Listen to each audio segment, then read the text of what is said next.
Today I want to convey the idea that we are destroying our next generation by keeping them from working. We have created at least two generations that believe it is more virtuous to get an education than by working, than by giving a service that benefits your neighbor. In today's world, Western civilization has made the determination that you need to go to college in order to be anything, in order to amount to anything. Unfortunately, those of us in the church, some of us, have bought into this. And we have built this idea that we need to get a college education. Whether it's the liberal fascists who created labor laws or the humanists who helped create the compulsory education, these secular ideas are wreaking havoc on our young people. My concern in all this is that we have going on three generations that have lost their desire to work. And in reality, we have entire generations that are more concerned about pleasure than fulfilling their God-ordained duty of working. As a society, we've lost our future by creating soft, feminized men who no longer want to take dominion. We need to turn back to teaching our children the value of working and what it means to do a job well done. In Exodus 35:2, we read, 6 days shall work be done, but on the seventh day there shall be to you a holy day, a Sabbath of rest to the Lord. Whosoever doeth work therein shall be put to death. The Apostle Paul in 2 Thessalonians 3:10 states, for even when we were with you, this we commanded you, that if any would not work, neither should he eat. It's time for us to start changing this. We need to have a paradigm shift. We need to engage people and get them to realize that young adults were designed to work. They were designed by God to be productive, citizens of society, and they were designed to work at a young age. Biblical scholars say maybe 13 was the age of adulthood. I believe Richard Steele has it right when he quotes Genesis 2:15. And the Lord God took the man and put him in the Garden of Eden to dress it and keep it. Richard Steele goes on to comment, if a noble birth, as one observes, a great estate, a small family, and a mind fitted for contemplation would excuse man from labor, none had so fair a plea as he, speaking of Adam. In other words, it doesn't matter how wealthy you are, how prestigious you are, or how brilliant you are. Adam was better off than you were before the fall, so we need to get to work. Richard Steele also talks about our duty of working 6 days is as much of a command as keeping the Sabbath day holy. He quotes Exodus 23:12. 6 days thou shalt do thy work, and on the seventh day thou shalt rest, that thine ox and thine ass may rest, and that the son of thy handmaid and the stranger may be refreshed.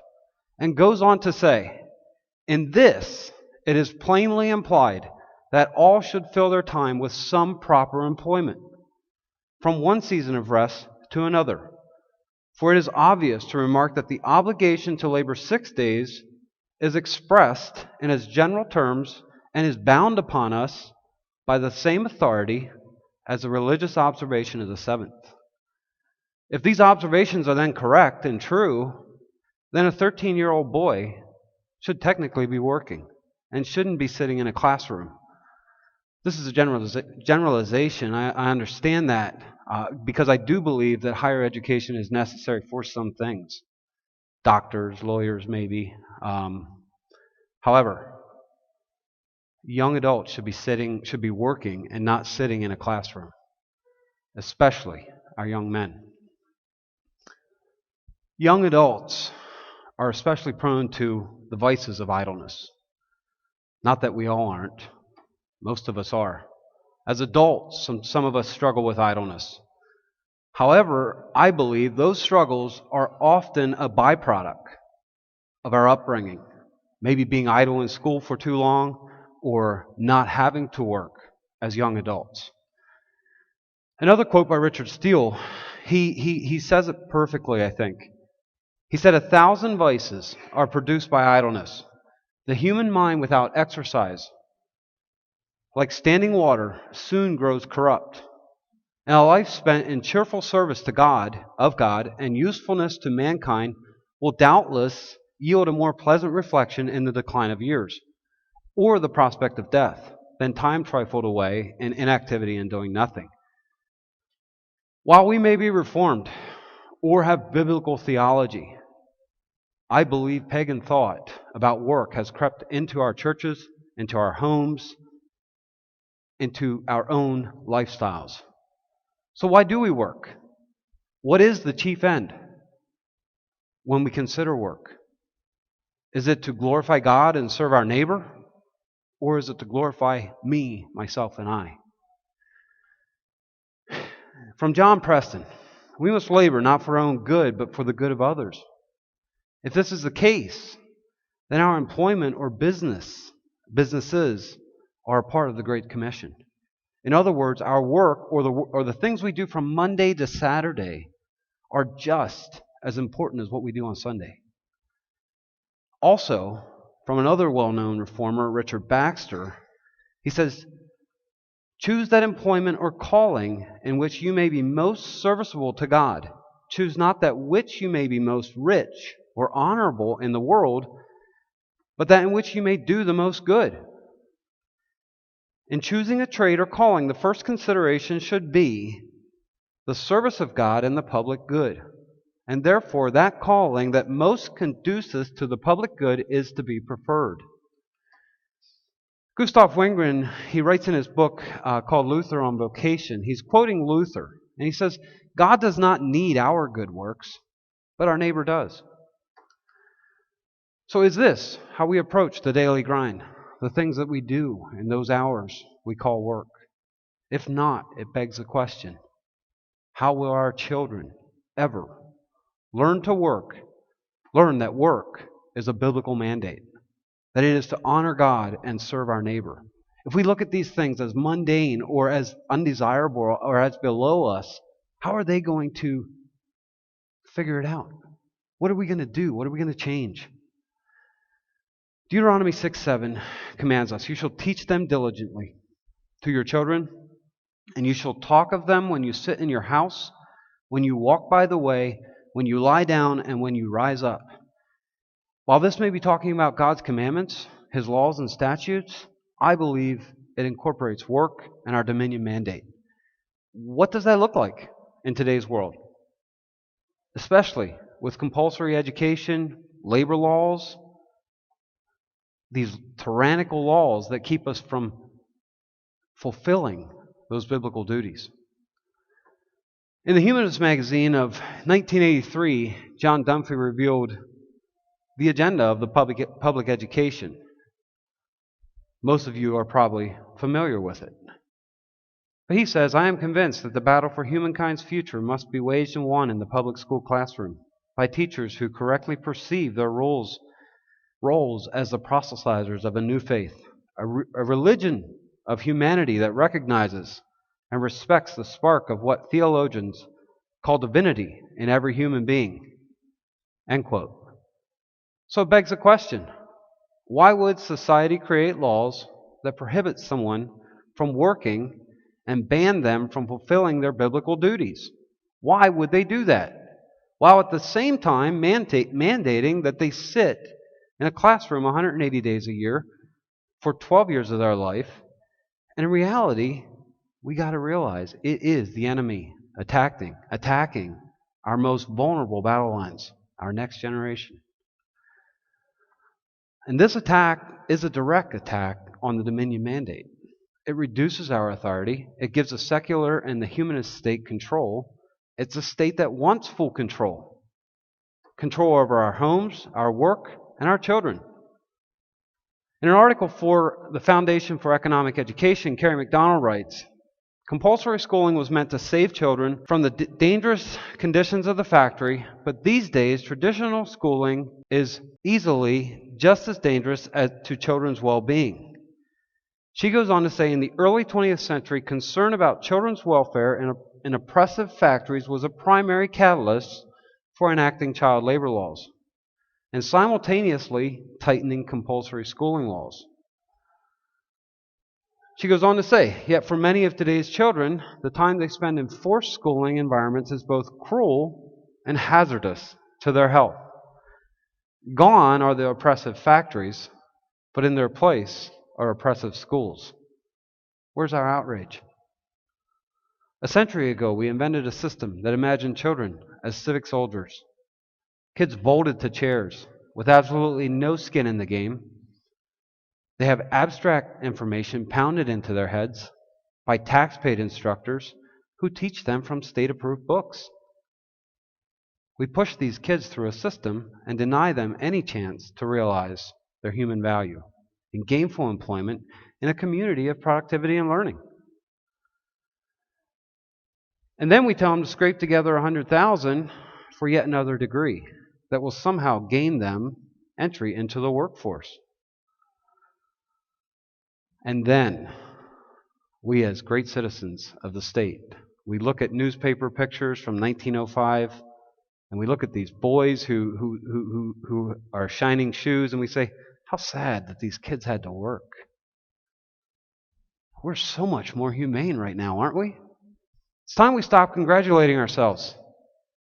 We're taking these opportunities away from these young adults. Let's let them work.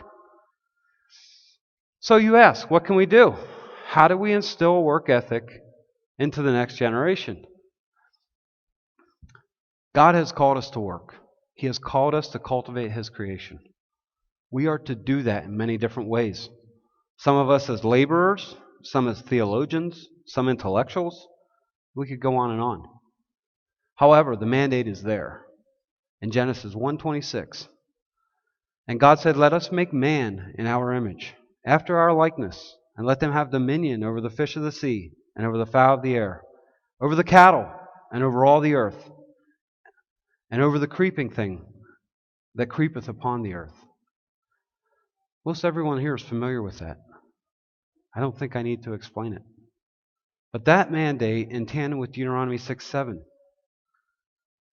is the beginning of understanding what we need to do to shift the paradigm from compulsory education and tyrannical labor laws to teaching our young adults that it is their biblical duty to work in a service that honors God and benefits their neighbor. From Christopher J. Ortez in an article on chalcedon.edu, he says, the Dominion Mandate was essentially an entrepreneurial calling. Although man's ultimate employer was God Himself, Adam was very much on his own terms of the discovery and work process. God immediately engaged Adam in labor, and when a companion was created for him, she even was categorized as a helpmeet. In short, work and mission were central to man and history. God was an entrepreneur, and He intended that His highest creation would follow suit in the family business. Christ made this doubly clear when He testified that He must be about His Father's business. Luke 2:49, end quote. So let's start with ourselves. Next week, when we go back to work, would it be too much to ask if we were to look at our work as serving our neighbor? Maybe that's your employer. Maybe it's your coworkers, your family, your wife. Who knows? But can we look at it as a service, as serving our neighbor? And can we teach our children the same? How about we take dominion? Let's make sure that we are doing it to the glory of God and promoting His kingdom. And then let's take that on to our young children. Let's first eliminate the entertainment and childish activities. Let's teach them to work. One of the things I struggle with, I have a 2-year-old. I struggle with letting him walk around with a screwdriver. The drywall. I don't want him touching that. Or a D-wall battery. He wants to help. He wants to work. He says, Daddy, I'm watching you. I want to work. But myself says, no, son, you're just going to make more of a mess. We need to quit that. We need to let them work. So once we teach our children that it is their biblical duty to work and to provide a service to their neighbor, We can do that by teaching them how to babysit, maybe to mow the lawn, wash your vehicles. There's many other household chores. But we start that at a young age. Maybe around the age of 13, depending on your child, we start creating weekly duties that are their jobs. They may be more complex. We may throw in things like husbandry or raising animals or chickens or goats or something like that. And we should start considering that they work outside of the home. I believe there's a lot of things that they can do. These jobs at home, they can be entrepreneurial jobs. There's so many things that children of a young age can do. Like raising animals is one of the things that I did. I at one point had about 300 rabbits, and that was really my first entrepreneurial endeavor. So these things like husbandry are a great thing, but mom and dad should not be subsidizing these things. They shouldn't be taking care of these animals. It's the child's duty. They should be learning how to work. And it's a perfect opportunity to instill that capitalistic value into your children. Maybe you live in a city, local authorities won't allow animals. There's other things like shoveling snow, mowing yards, taking your trash out for your elderly neighbors. You may need to get more creative, but they need to work. Around 12 to 14, we might want to start getting them a secondary job. Chick-fil-A, local produce farm. Somewhere where they'll be working with a team of others so that they can learn the value of working as a team. These jobs are going to prepare them because not everyone is a natural entrepreneur, but it will help your young adult make that decision. And I say this because everyone should have the opportunity, I believe. There are statistics out there that say that only 4% of the people are entrepreneurs. I would say, no way. I think there's much higher percentages. We just don't give people the opportunities. What we must realize, if there's one thing that you hear from me, that critical age of 8 to 14 will most likely determine how your young adult will transition from that age to a fully functional, dominion-taking, kingdom-minded adult. Mom and Dad, it's your duty. It's your job to teach them. When you sit down, when you walk by the way, when you lie down, and when you rise up. Thank you.